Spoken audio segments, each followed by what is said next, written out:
జై శ్రీరామ్. సద్గురు శ్రీ శివానంద గురవే నమః. మనం ప్రతి వీడియోలోని రామాయణంలోని ఒక ముఖ్య పాత్రల నుండి కానీ రామాయణంలోని సందర్భాల నుండి కానీ మనం నిత్య జీవితంలో ఏమి నేర్చుకోవచ్చు, ఏమి నేర్చుకోకూడదు అనే విషయాల గురించి ప్రతి వీడియోలు చేస్తున్నాం కదా. ఈరోజు మనము రామాయణంలోని ఒక ముఖ్య పాత్ర, కరెక్ట్ చెప్పాలంటే విలన్ పాత్ర, రావణాసురుడు అనే పాత్ర నుండి మనం ఏమి నేర్చుకోవాలి, ఏమి నేర్చుకోకూడదో ఒకసారి చూద్దాం. ఇందులో ఒక గమ్మత్తు ఉంది. రావణాసురుడి పాత్ర నుండి మనం నేర్చుకోవలసినవి, నేర్చుకోకూడనివి రెండూ కూడా ఒకటే ఉంటుంది. అదేంటో చూద్దాం. రావణాసురుడు చాలా గొప్పవాడు. ఇప్పుడు మనం చాలా మందిని మనం చూస్తున్నాము. రావణాసురుడినే హీరోగా, రావణాసురుడినే మీద గుళ్ళు కట్టి సంస్కృతి కూడా ఇప్పుడు డెవలప్ అయింది సౌత్లో. సో అలాంటి వాళ్ళందరికీ నేను చెప్పేది ఒకటే, రావణాసురుడు యొక్క గొప్పతనము ఏమైనా ఉన్నాయంటే తనంత వీరుడు, చాలా చాలా అద్భుతమైన తపశక్తి ఉన్నవాడు, అధికారం ఉన్నవాడు, అంతేకాకుండా యజ్ఞయాగాదులు చేశాడు, ఆ మొత్తం ప్రపంచంలోని ఆ సృష్టిలోని అందరినీ జయించాడు. సో ఆ ముల్లోకాలని జయించిన వీరుడు. ఇవి ఒక వరకు పర్లేదు. వీటి నుండి మనం నేర్చుకోవాల్సినవి ఏమి లేవు. సో నేర్చుకోకూడనివి చాలా ఇంపార్టెంట్ థింగ్ ఏంటంటే, రావణాసురుడు బయట వాళ్ళని, ఇప్పుడు ముల్లోకాల్లోని అందరి రాజ్యాలని జయించాడు. కానీ తన లోపలి శత్రువులు, ప్రతి వాళ్ళకి లోపల ఒక శత్రువులు ఉంటాయి. కామం, క్రోధ, మోహ, లోభ, మద, మాత్సర్యాలు. వీటిని జయించలేకపోయాడు. వాటి 6 తన అంతఃశత్రువులని ఈ 6 నుండి ఘోరంగా తను ఓడిపోయినట్టు. ఎందుకంటే ఫస్ట్ కామం, తనకి ప్రతిదీ కోరిక, ఏదన్నా పరస్త్రీల యందు వ్యామోహం, అదేవిధంగాను ఏదన్నా తన దగ్గర లేనిది బయట వాళ్ళ దగ్గర ఎవరితో ఉంటే తన కోరిక, తన దగ్గర ఉండాలనే ఒక ఆరాటం, ఆ విధంగాను తనకి చాలా ఎక్కువ. అదే విధంగాను ఇప్పుడు తన దగ్గర ఉన్నది ఏదీ తనది కాదు, లంకతో సహా. లంక అనేది సువర్ణమయమైన లంక అని మనం వాల్మీకి రామాయణంలో చదువుకున్నాం కదా. అది యాక్చువల్గా లంక అనేది కుబేరుడి యొక్క రాజ్యం, కుబేరుడు డెవలప్ చేసిన రాజ్యం అది. కుబేరుడు తనకి పెద్దనాన్న కొడుకు అవుతాడు, అన్నయ్య. సో తన అన్న దగ్గర ఉన్న ఈ లంకని తను కుబేరుడిని ఓడించి తనని తగిలేసి తనను ఆక్రమించుకున్నాడు. ఆ విధంగా తనకి ఆ కోరిక ఏదన్నా. అదేవిధంగా కామ, క్రోధం వాల్మీకి మార్చి తనని వర్ణించాడు. తన కళ్ళు ఎప్పుడూ రెడ్గా ఉండేవంట.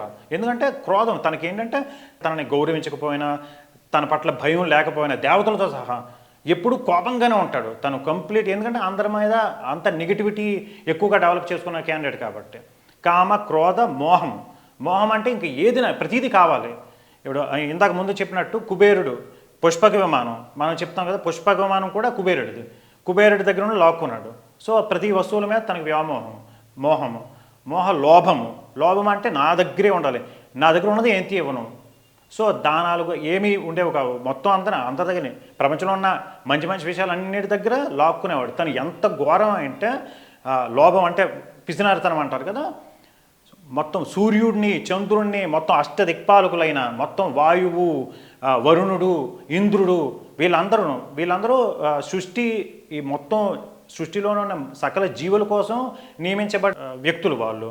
ఇప్పుడు ఫర్ ఎగ్జాంపుల్ వాయుదేవుడు. వాయువు అంటే ప్రతి జీవికిను 84 లక్షల జీవరాశులు ఉన్న ప్రతి వాళ్ళకి పీల్చుకోవడానికి గాలి కావాలి. సో వాయువు. అలాగే సూర్యుడు ఒక్కటి సొత్తు కాదు. కానీ రావణాసురుడు వాళ్ళందరినీ జయించి వాళ్ళందరినీ తనకు అనుగుణంగా, సూర్యుడు ఎండ ఎక్కువగా కాయకూడదు, తను బయటకు వచ్చారంటే చాలా స్మూత్గా, కూల్గా ఉండాలి. వాయువు ఇష్టానుసారంగా వీయకూడదు, ఎక్కువ వీయకూడదు, తక్కువ వీయకూడదు, చాలా ఆహ్లాదకరంగా వీయాలి. సో ఆ విధంగా వాళ్ళందరినీ కంట్రోల్ చేసి తనకు అనుగుణంగానే చేసుకునే అంత లోభం ఉన్న వ్యక్తి.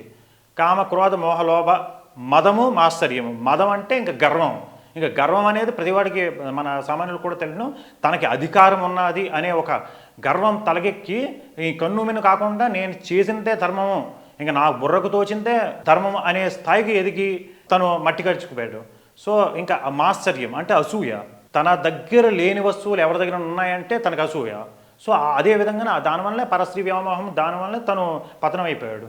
సో ఇన్ని అవగుణాలు ఉన్న రావణాసురుడిని ఆదర్శంగా తీసుకొని ఇప్పటి వాళ్ళు చాలామంది గుళ్ళు కడతాం, రావణాసురుడు మాకు చాలా ఇది అని అనుకోవడం అనేది కలి ప్రభావం మాత్రమే. సో దయచేసి రావణాసురుడిని మనం నేర్చుకోకూడదు. ఏంటంటే అధికారం ఉంది, తనకి లేనిది లేదు, అధికారం ఉంది. ముఖ్యంగాను ఇప్పుడు మనం వ్యక్తులుగా మనం ఇండివిజువల్ లెవెల్లో కూడా నేర్చుకోవాలి. రావణాసురుడి నుండి ఈ గుణాలను మనం పునికి పుచ్చుకోకూడదు అనేది నేర్చుకోవాలి. ముఖ్యంగా అధికారం బలం ఉన్నవాళ్ళు, డబ్బులు ఎక్కువ ఉన్నవాళ్ళు ఇలాంటి వాళ్ళు చాలా చాలా నేర్చుకోవాలి. మనం రావణాసురులుగా మారిపోతున్నామా లేదా అనేది ప్రతి క్షణం ఆలోచించుకోవాలి. ముఖ్యంగా ఇప్పుడు భారతదేశంలో ఉన్న రాజకీయ నాయకులు, పవర్ బాగా చేతిలో ఉన్నవాళ్ళు అధికారం మదము, లేకపోతే మా దగ్గరే ఉండాలి, మేము చెప్పిందే వినాలి, ఇలాంటి పోకడలన్నీ రావణాసుడికి సంబంధించిన ఇవిగా వాళ్ళు వార్నింగ్గా తీసుకొని కొద్దిగా మనలో రావణాసుడిని పెంచి పోషిస్తున్నాము అనేది జాగ్రత్త చేసుకుని వాళ్ళు ఉంటే చాలా మనకి భారతదేశానికి చాలా మంచి జరుగుతుంది. సో కనుక రావణాసురుడిని ఆదర్శంగా తీసుకొని అలాగ వాళ్ళందరికీ ఇదే నా విన్నపం. దయచేసి రావణాసురుల్లో ఈ గుణాలు ఏమైనా మనలో ఉన్నాయనుకుంటే మనలో ప్రతి వాళ్ళలోనే ఆ రావణాసురుడు ఉంటాడు, ప్రతి వ్యక్తిలోని. ఎందుకంటే మనకి కోరిక ఉంటుంది, మనకి ఒక గర్వం ఉంటుందమ్మా, మనం చింతవాళ్ళమని, మనకి ఒక అసూయలు ఉంటాయి. సో అవన్నీ రావణాసురుడు లక్షణాలు. వాటిని ఎంత తగ్గించుకొని కంప్లీట్ తొలగించుకోవడం అనేది సింపుల్ విషయం కాదు. ఎందుకంటే కంప్లీట్ తొలగించుకున్నాం అంటే మనమే రాములం అయిపోతాం. సో అది కొద్ది దృష్టిలో పెట్టుకొని ప్రతివాడు ఇదయ్యి రావణాసురుడి నుండి అవగుణాలు అవలక్షణాలు ఏమీ తీసుకోకుండా రాముడిలాగా బతకడానికి మన సాయశక్తులా ప్రయత్నించాలని నేను కోరుకుంటున్నా. జై శ్రీరామ్.